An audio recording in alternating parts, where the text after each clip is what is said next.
je vais présenter quelques petites notions qui sont souvent utilisées dans la notion de boucle. On a la première partie, c'est le compteur. Donc, c'est une variable qui va servir à compter les unités. Autrement dit, le nombre de fois que on va passer à l'intérieur d'une boucle. Et ceci, on pourrait déjà penser à un élément, une boucle particulière qui permet de faire ça très très facilement, et c'est la boucle for. Donc la variable doit être initialisée avant la boucle. Dans ce cas ici, c'est initialisé dans le for, mais on pourrait le faire aussi avec la notion du while. Et il y a une incrémentation qui se fait donc via un entier, donc absolument c'est 1. Et on va faire aussi l'augmentation de cette variable-là, donc avec l'élément plus plus. Donc ni plus ni moins ce qu'on peut voir, bien c'est à l'intérieur de statique. Je vais grossir un peu mon caractère ici. Et je vais déjà avec le for, on le fait déjà cette notion de compteur là. Par exemple, excusez-moi, ici for i. Et bon, je vais marquer integer évidemment, il faut que je déclare la variable et je l'initialise. Donc i est égal à 0.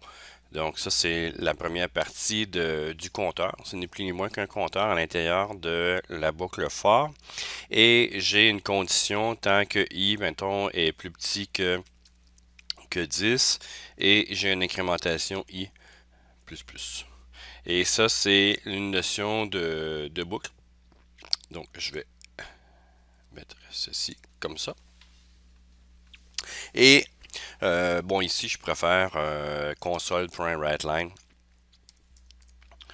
WriteLine, ici, juste mettre l'information du i. Et évidemment, si je veux qu'à la fin, je vais voir l'élément final, bien, je peux dire ici dans la notion, donc console.read, qui est pour l'arrêter. Et juste ceci, bien évidemment, on a le compteur. Donc, c'est la notion de compteur qui est là. Évidemment, en le faisant démarrer, je devrais avoir accès à l'information. Donc, 0, 1, 2, 3, 4 et ainsi de suite. Donc ça, dans les notions du for, vous l'avez, cette notion de compteur-là. Sinon, bien, ça va être dans la notion du while. Mais dans le while, bien évidemment, pour que j'initialise, c'est là que prend tout son sens ici de dire que la valeur doit être initialisée avant la boucle.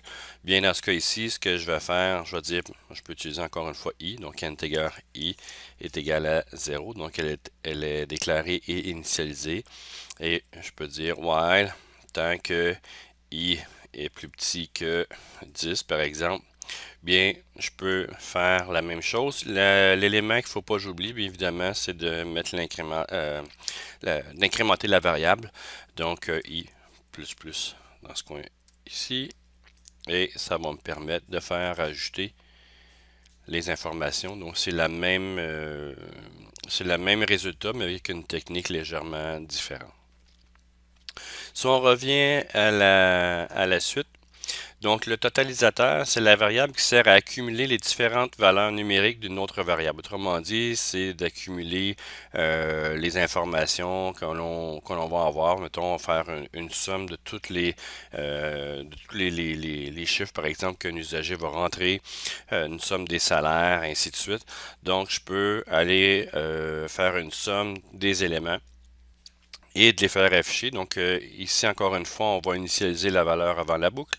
On va l'incrémenter donc dans la boucle et on va utiliser souvent l'opérateur plus égal. Donc, si on le fait concrètement, ce que ça peut donner, ben, je peux utiliser encore une fois le while ici tant que i est plus petit que 10. Et pour le faire, bien, je peux faire i, peut-être avant de le faire le i plus.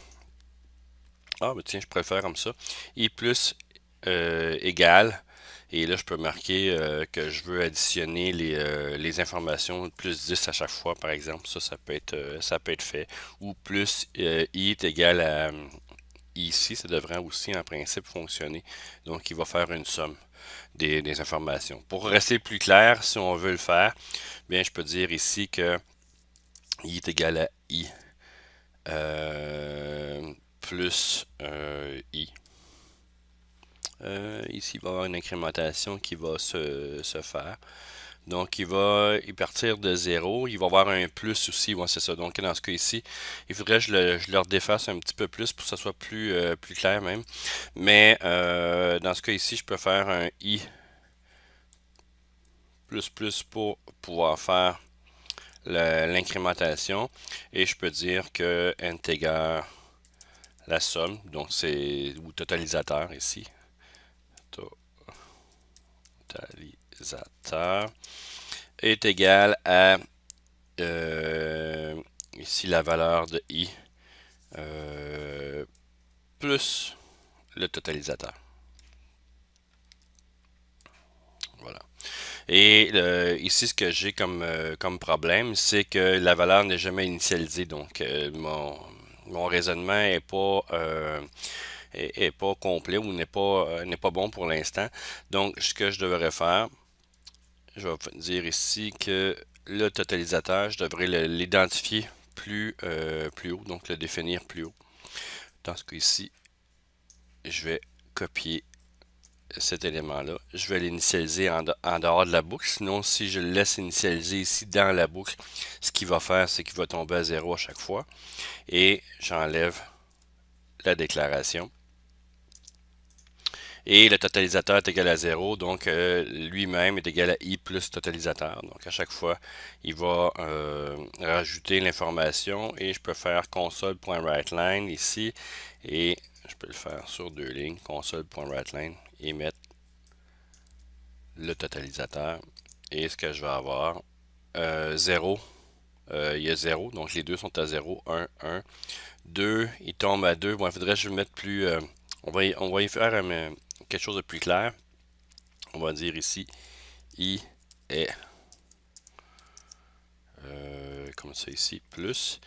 Et je vais marquer totalisateur est comme ça. Évidemment, le plus. Et là, on devrait l'avoir. Donc, i est égal à 0, totalisateur est égal à 0, évidemment. I est égal à 1, totalisateur est égal à 0 plus 1. 1. Donc, i est égal à 2, totalisateur est égal à 3, i 3, on est, 6, 10, 15, et le totalisateur, c'est évidemment la somme. Donc, c'est un i qui se rajoute à chaque fois par rapport au totalisateur que j'ai mis ici.